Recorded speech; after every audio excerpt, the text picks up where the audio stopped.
자, 이제 수능 파이널 정리해서 수특에 있는 개념으로 좀 정리를 해주고 있어요. 그래서 이번에 살펴볼 거는 아는 문장 파트입니다. 아는 문장 파트인데, 자, 아는 문장이 뭐냐? 저기 정의가 있죠.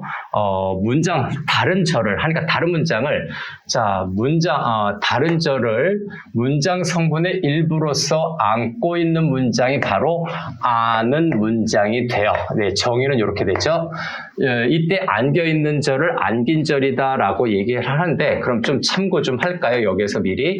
그래서 저기 아는 문장과 안긴 절을 아는 문장 내에 뭐가 있다?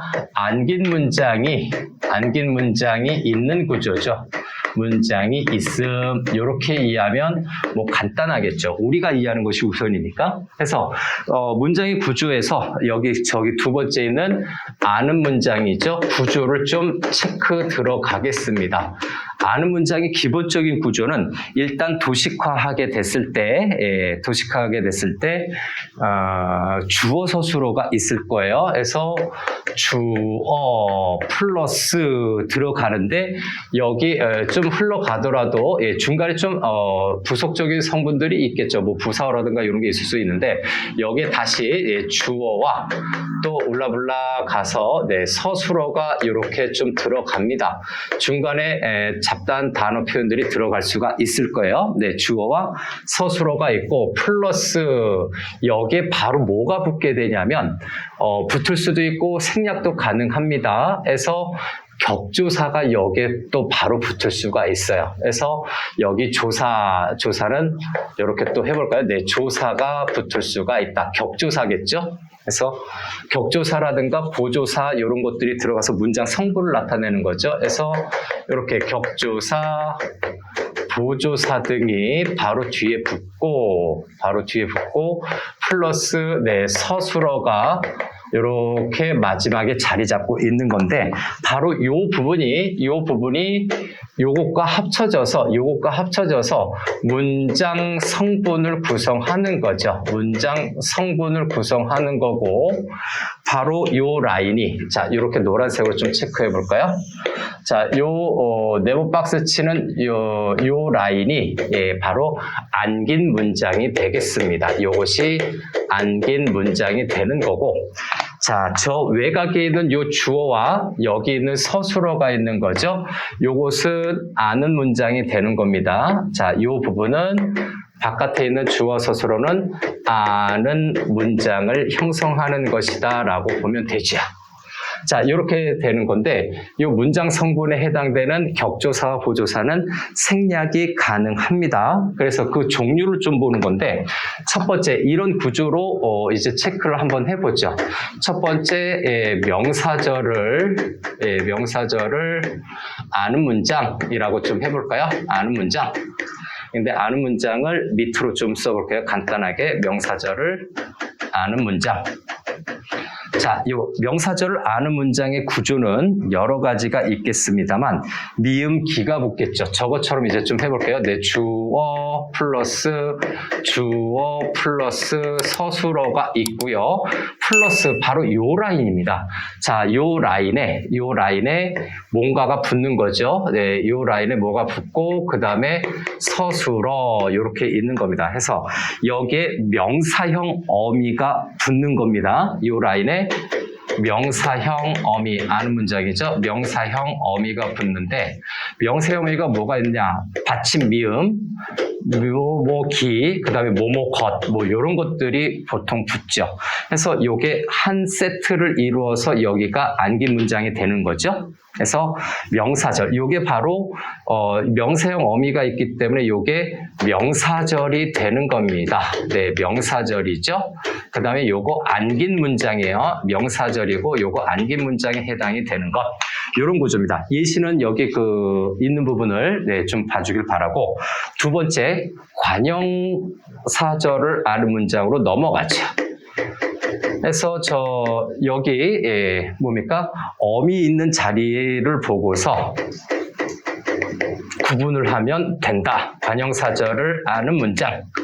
아는 문장에서 출제 양대 산맥이 바로 명사절과 아는 명사절과 관형사절이에요. 그래서 여기도 똑같은 도식이 계속해서 반복이 될 거예요. 주어와 서술어가 있고 또 요 라인에 뭐가 있느냐라고 하는 걸 좀 봐야 되겠죠. 그 다음에 서술어가 있는 건데, 자, 여기는 관형사형어미 있습니다. 그래서 관형사형어미,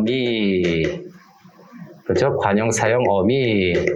그래서 니은, 리을, 던이 붙는 거죠. 니은, 리을, 던 요것이 가장 대표적으로 붙습니다. 그래서 여기가 또 함께 묶여서 관형사절이 되는 거고요. 네, 관형사절이 되는 거고, 요거는 거듭거듭 얘기하지만 안긴절 또는 안긴 문장이라고 얘기를 해요. 안긴 문장. 그래서 관형사절을 아는 문장 체크했고요. 다음에 부사절을 아는 문장이 있나요? 네, 부사절을 아는 문장이라고 했는데, 요거는 네, 똑같은 구조가 반복이 되니까 이제 조금씩 익숙해질 수 있어요. 네, 부사절을 아는 문장 이라고 정리해놓고, 네, 주어와 그 다음에 또다시 주어 서술어가 있고요. 그 다음 플러스 이렇게 여기에 부사형 어미가 있고 서술어가 있을 겁니다. 그래서 여기에 들어갈 거는 네, 좀 색깔을 또 바꿔서 이렇게 해볼까요? 부사형 어미가 들어가겠죠. 예, 부사형 어미, 우리 앞부분에서도 한번 얘기했었죠. 뭐뭐 이, 리, 개, 도록 이런 것들이 부사형 어미에 해당이 됩니다.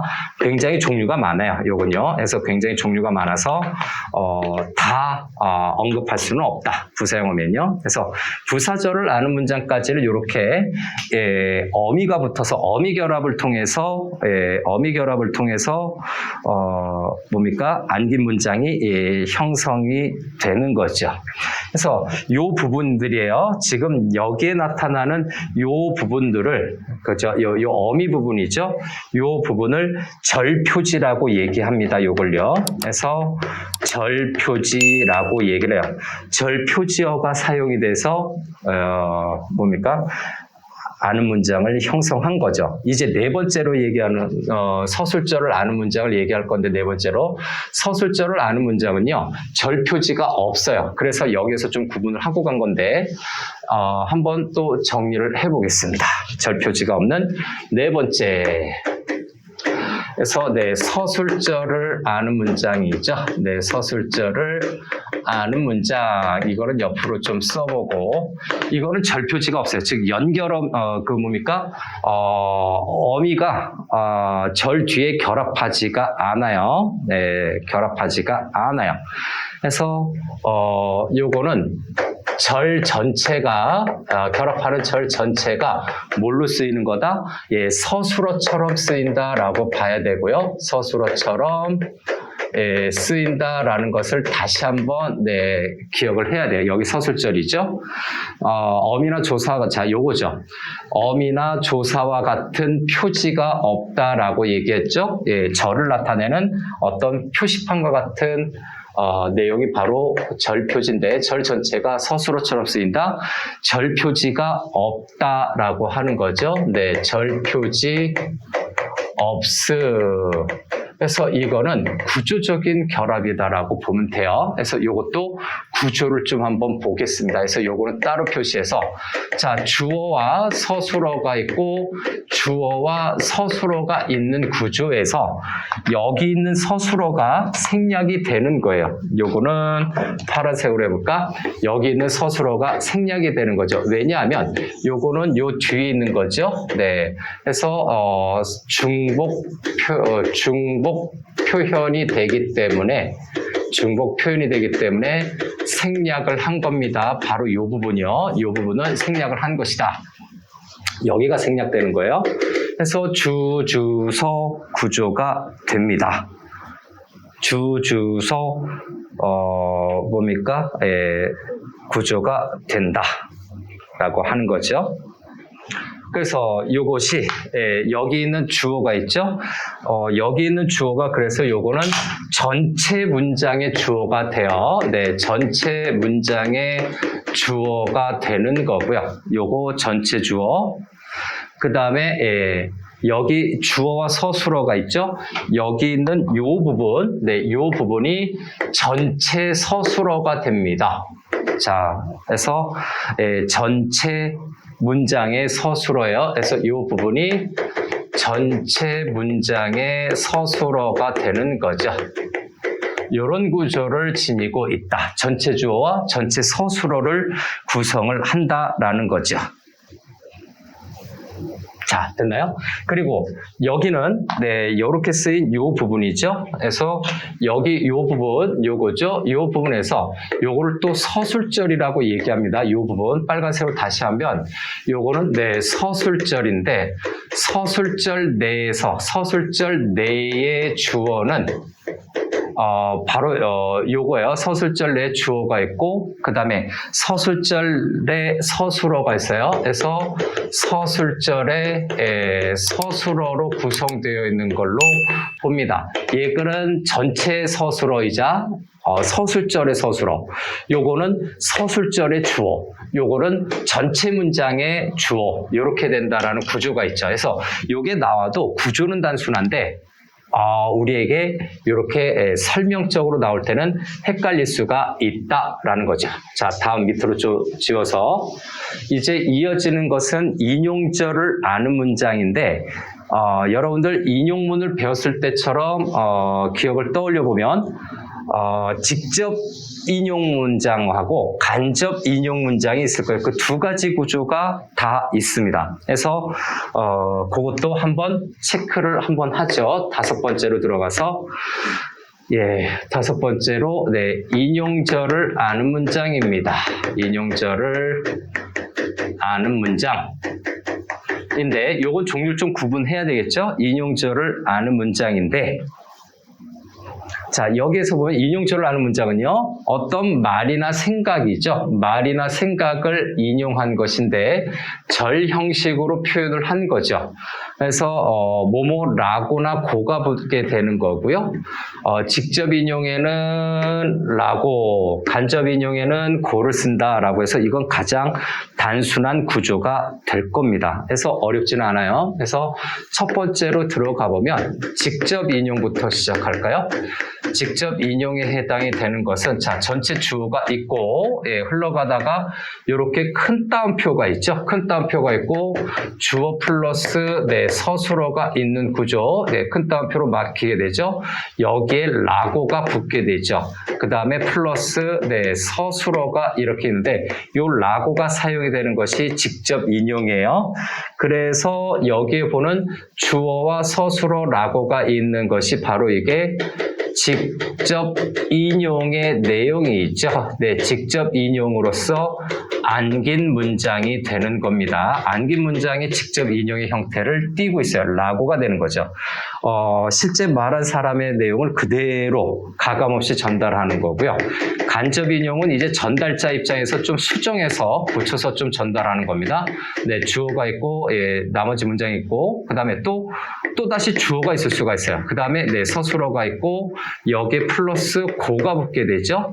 그 다음에 전체적인 서술어가 있게 되는데 여기 고가 있네요. 이렇게 고가 이렇게 있고 여기가 간접 인용의 안긴 문장이 되는 겁니다. 작은 따옴표가 없어요. 그래서 간접 인용에 해당이 되고 요게 안긴 문장이 된다라는 겁니다. 예문은 아마 확인하면 되게 쉬울 거고 참고로 요 직접 인용에서는 이렇게 따옴표가 있다라는 거 다시 한번 확인, 구분할 수 있는 거죠. 어렵지 않은 거니까 이렇게 확인하면 되겠습니다. 그래서 가장 출제율이 높은 것은 명사절을 하는 문장, 관형절을 하는 문장.